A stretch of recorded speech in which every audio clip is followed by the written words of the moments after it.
So that's the Renault Espace from 2010. It's an automatic transmission, and the question is, can you stop the engine while driving?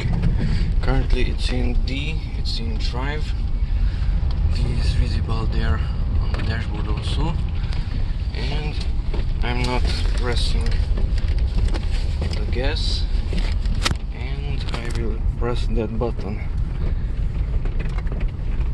and it does nothing. So while driving, even when not pressing the accelerator, pressing the start button, it does not do anything.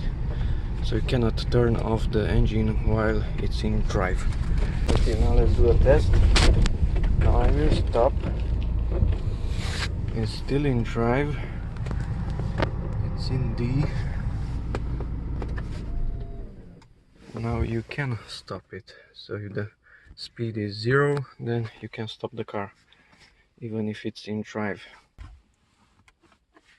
You cannot start it.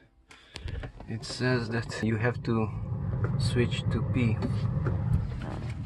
So hold the brake, put it forward into park, and now brake plus the start. Now you can start the engine.